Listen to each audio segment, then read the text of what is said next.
Hello YouTube, this is Way Too Long, coach of the FC Survivor 4, bringing you week number 7 of the PFL, and this time we're up against a coach from Season 1, Matt and the Arizona Diamondbacks.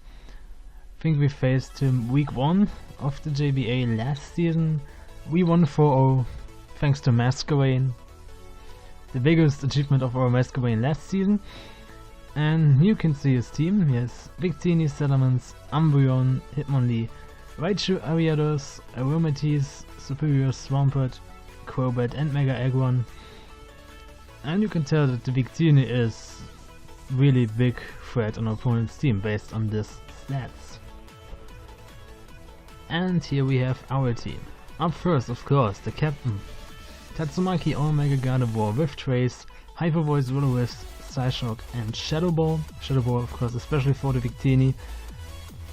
Normal special sweeper EV spread, and so we can at least speed tie the Victini if it's not choice scarfed, and this will be quite important. Then we have Tired of You, the Donphan, with its sturdy leftovers, so we can get back to sturdy after taking a light hit. Can set up Stealth Rocks, we have Earthquake, Rapid Spin, and of course our priority in Ice Shout. Fully physically defensive, with some investment in attack for Earthquake and Ice Shout. Then we have pretty much an all-star of our team, 27 Leaves, the Shaman, also working leftovers. This time the specially defensive set. And you can see there are some EVs missing.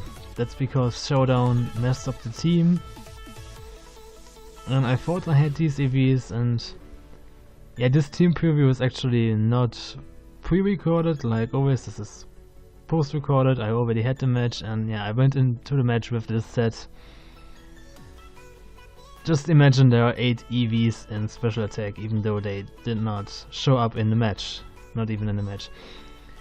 And we have Aromatherapy, Synthesis, Zen Headbutt instead of Psychic, mainly for the Hitmonlee, since this thing is so specially bulky, and Zen Headbutt will actually do more damage, even though we have minus attack nature, and of course Earth Power, so Shaman is always our switch in for the Raichu.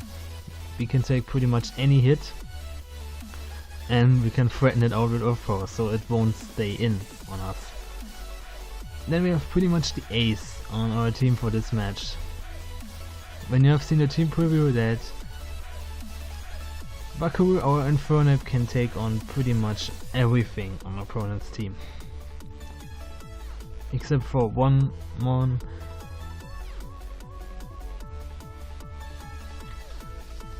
Yeah, except for the Salamence.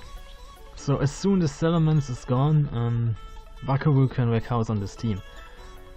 And probably Crobat too, because Crobat outspeeds us, and Brave Bird will really hurt an Infernape.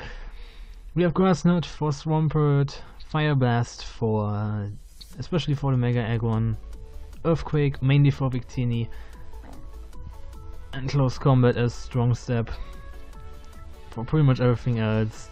Also the Aggron. Holding the Life Orb with Blaze, since we don't really have punching moves, so we can at least boost up our Fire Blast.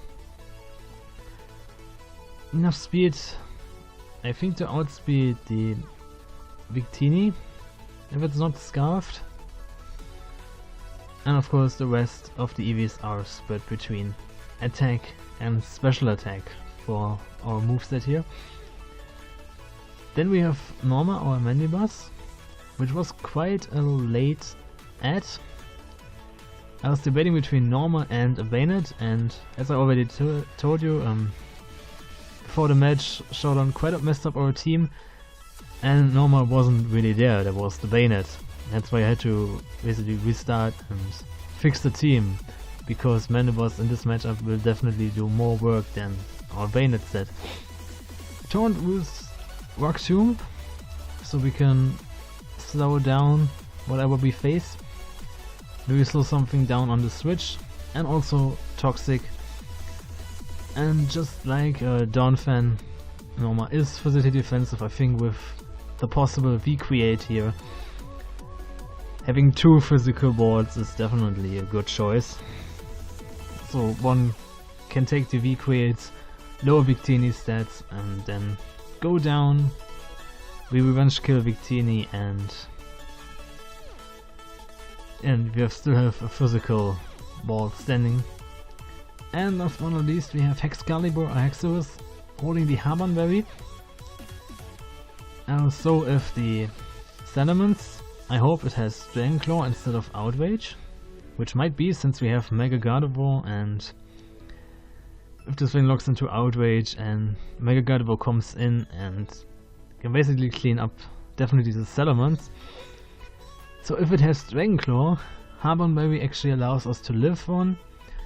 We can set up into its face with Dragon Dance, and then Earthquake, Dragonclaw and Poison Jab is definitely enough coverage for quite the whole team of the Arizona Diancie. Max investment in attack, 176 in speed, and of course the rest 80 in HP. So this was our team, and let's go right into the match. So here we have the team matchups for the start, and you can see no Hitmonlee. But we see the Crobat, so the Zen Headbutt on Shaman is not quite wasted. That's another point for us having like a Psychic move instead of Seed Flare, because as you can see here, Seed Flare is not really super effective on anything our opponent brings, and Zen Headbutt is at least a move for a switch in of Crobat, or if we have to stay in some situation against Crobat, and we can do this. I think the calc says like max 47% to the Crobat, so if we get it below this mark and it switches in, we can actually take out the Crobat. And I decided to lead with Donphan here. The worst matchup here of course would be the Raichu, but then we can still switch out, and if not, against pretty much everything else we can just set up our rocks here. But we have to face the Raichu, unfortunately, which means that Donphan has to switch out. Shaman comes in, and of course the Raichu goes for the Fake Out on the first turn to break our Sturdy, and we see it has Life Orb, and Leftovers brings it back to almost full health. It Volt switches out, which either means it does not have HP Ice, but even then, as you can see, Step Volt Switch does 12%, so super effective HP Ice should do like 20-25. So Shaman can eat this hit. And as we could expect, the Crobat comes in. I still went for Earth Power just to show it off, so Raichu cannot really dare to stay in on us. But of course here I have to switch out. Best taker here is Norma, so I don't have to break the Sturdy on our Donphan. And the Crobat goes straight for the Brave Bird, so that was definitely the right switch. Crobat U-turns out. I thought it would stay in, so I went for Rock Tomb just to slow it down to get a hit off on the next attack. But we actually Rock Tomb the Aromatisse, which takes this attack really good, and it gets the speed drop, but I think we would have outsped anyway. And here I make a little mistake, because for me at least, Aromatisse is such an irrelevant fairy type. It's like that fairy type you take when you're late in the draft and all the good fairy types are taken. And I always forget about its ability. Aromatisse actually protects it from Taunt. And it gets a CS3 Calm Mind here, which is quite dangerous for us in this situation. But not later, so I set up the Toxic, and since he can expect a switch, he doubles down on Calm Minds. but we got the Toxic off, and except for the case that this Aromatisse has something like aromatherapy, if it can learn it. Shaman, fully specially defensive, like at least the EVs are not missing in the defense or the HP stat. We can actually take on the Aromatisse and Toxic stall it out here. So Shaman comes in. Having Leech Seed would be really good in this matchup, but we only take 38%. But we have leftovers and Synthesis, and the Aromatisse is Toxic. I don't have to Synthesis here immediately, because I can take one more Moonblast, so I just went for Earth Power, get some more damage off on the Aromatisse, and of course there's Calm Minds up. I could have gone for Zen Headbutt.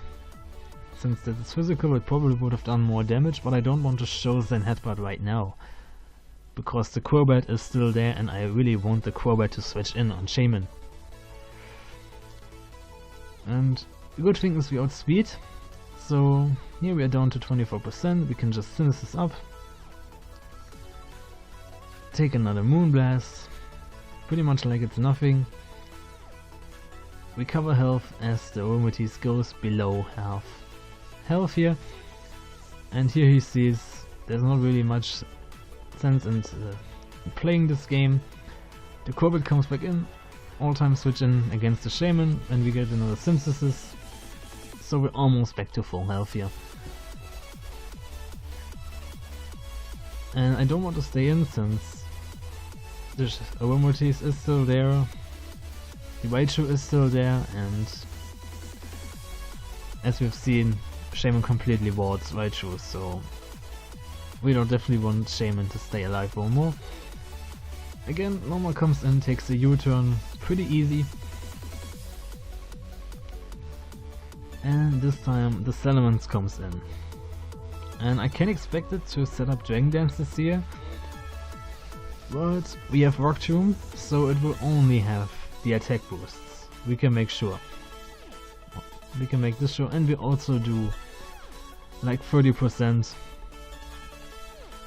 So we have to, here's the choice here, to set up more Dragon Dances, get the speed lowered every time, back to neutral, and take more damage.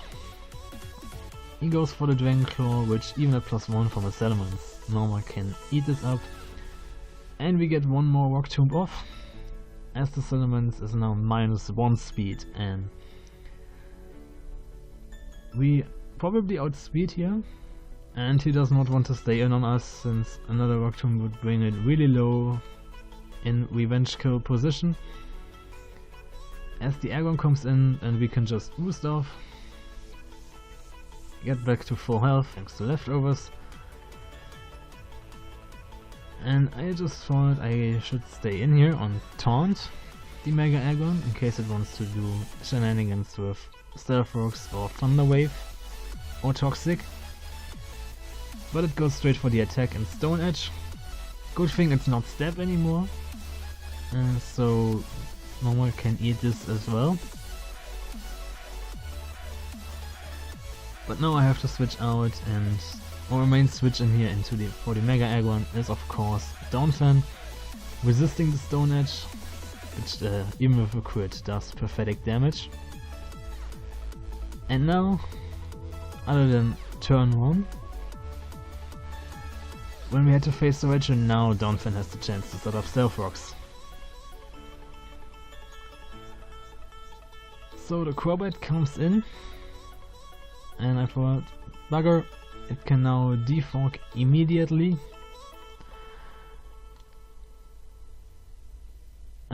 But at least we go back to almost full health. I thought, okay, if he wants to stay in and defog, we can at least get some damage with Ice Shard. It does nice damage, 32%. And he actually U-turns out. Probably doesn't want to risk the defog and the free switch in. So now the Raichu comes in, and we got some more damage off on the Crobat, which is really good because now on the next time we have Shaman in, and the Crobat comes in, the Stealth Rocks bring it below, definitely below the mark, say below 50%. I think it now is 55, so it will go down to 30. So Zen Headbutt will definitely kill. And of course the Raichu comes in. And I don't want to stay in here since our sturdy is broken. And so our main switch into Raichu is here, and Grass Knot does 2%. Nothing happens here. Leftovers bring us back to full. Raichu loses more health thanks to the Life Orb. Now even more, it Volt switches out, does no damage again. And this time I went for Zen Headbutt. Corbett comes in, takes Stealth Rock damage, and now we have to land the Zen Headbutt, and we do. And the Corbett is gone. Amazing. Awesome. So now, nothing else except can Salamence learn Defog? For this rare case, but the rocks are here to stay now. Now the Victini comes in, the big threat, and I had to decide here, and I thought, since Mega Aggron is still there, saving Donphan is more worth than definitely more important than saving Mandibuzz. So I thought, yeah, Mandibuzz has to take the V-Creates here. And we take one. We cannot take another one, but the Victini will have heavy stat drops. And even after the speed drop, it outspeeds us. I went for Rock Tomb to slow it down even more, but yeah, this pretty much shows that this Victini is Choice Scarfed, which is good news for us. Because now that Norma spent, we have a free switch into Excalibur, and we can definitely take one V-Create. Since it's resisted, I did the calcs, and I think we could even take two. So no matter what he wants to do here, if he wants to attack us or if he wants to switch out, we get a pretty much free Dragon Dance. And the Aromatisse comes in, which is perfect, it's low on health. We get our free Dragon Dance, and now we should outspeed everything but the Victini, which cannot really hit us that hard unless it has like Glaciate. So Poison Jab exclusively on our moveset for the Aromatisse. Now the Raichu comes in, of course it has Fake Out, it can deal some damage to us. But I don't see a reason to switch out here. We can freely Earthquake because the Crobat is gone. So Raichu is away. Next switch in I think is Victini. Takes more Stealth Rock damage, which is pretty good for us. And he tries to flinch us here with Zen Headbutt. We don't get flinched. We could have taken another one, which is pretty good. Then we can go for Earthquake, take out the Victini. Salamence comes in on pretty low health thanks to the rocks. We outspeed, so it's not Choice Scarfed. Now the Salamence is gone and everything that is left is the Mega Aggron, and this is our win, either 5-0 or 4-0, because even if Hexorus goes down, Donphan comes in, or at this amount of health that the Mega Aggron has left, Infernape can come in and kill, but Excalibur lives on 2%, and one or more Earthquake is enough to make the Hexorus sweep complete. 5 kills in this match, and we actually win 5-0, which is pretty good for our differential, because now I think we have one more differential point than the FC Bayern Metagross. And even though we lost last week 6-0 against them, we think we are now on top of the division again. All 3 teams are 4-3, 3 weeks before the season ends, so this will be pretty suspense. Which pretty much means that we cannot bring Heat teams in the last week. We have to fight for our playoff spots again. So this was way too long, bringing you week 7 of the JBA, and basically our recovery from the 6-0 last week. And I'm pretty satisfied, and with these words, peace out.